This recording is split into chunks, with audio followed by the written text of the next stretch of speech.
اگر تمہارے والدین میں سے ایک یا دونوں تمہارے پاس بڑھاپے کی عمر کو پہنچ ہی جائیں، انہیں کبھی اف تک نہ کہنا، دل نہ توڑنا ان کا، چھاتی چوڑی کر کے بات نہ کرنا، ان سے کندھے جھکا کر بات کرنا، ادب سے گفتگو کرنا. قل لہما قولا کریما واخفض لہما جناح الذل من الرحمہ، اپنے کندھوں کو جھکا کر رکھنا، اور پھر تو کہنا، اللہ سے دعا کرنا، رب ارحمہما کما ربیانی صغیرا، پروردگار میرے والدین پر رحم فرمائیو جیسے کہ انہوں نے مجھے پالا تھا جبکہ میں چھوٹا سا تھا. تو خاندان کے نظام کو مستحکم کرنے کے لیے 3 ڈائمنشنز ہیں، جیسے ایک کمرہ ہے، چوڑائی ہے، لمبائی ہے، اونچائی ہے. پہلے تو شوہر اور بیوی کے درمیان بانڈ آف لو. اب یہ شوہر اور بیوی پیرنٹس بن گئے، والدین بن گئے، اولاد آ گئی. سیکنڈ ڈائمنشن ایڈ ہو گئی، ادب، عزت. اور بہن بھائی ہے اخوت، وہ جس کو کہ وہ کہہ رہا ہے جی ویلز بی فریٹرنٹی، خاندان کا ادارہ مستحکم. یہاں ایک نقطہ اور بیان کر دوں، لیگل لیول پر بیوی کے حقوق کم ہیں شوہر کے زیادہ. الرجال قوامون علی النساء، سیدھی سیدھی بات ہے، اور ہمیں ڈٹ کر کہنا چاہیے اس سے زیادہ معقول بات کوئی نہیں. کسی ادارے کے 2 سربراہ برابر کے اختیارات والے نہیں ہو سکتے، لیکن اخلاقی طور پر جو ماں کا حصہ ہے، باپ کا حصہ اس سے 1/3 ہے.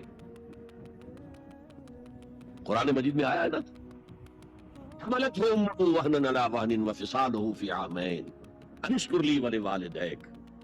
اسے اٹھائے رکھا اس کی ماں نے اپنے پیٹ میں، کمزوری پر کمزوری جھیل. کمزوری تو ہو رہی ہے، اس کا خون چوس رہا ہے اندر، جھوک جو ہے وہ چوس رہی ہے خون اس کا. اور سب ماؤں کو تو اتنی نرشمنٹ موجود نہیں ہوتی کہ آپ پریگننسی میں اس کے لیے ضروری نرشمنٹ فراہم کر دیں. وہنن علی وہن، کمزوری پر کمزوری جھیل کر بھی اپنے پیٹ میں اٹھائے رکھا.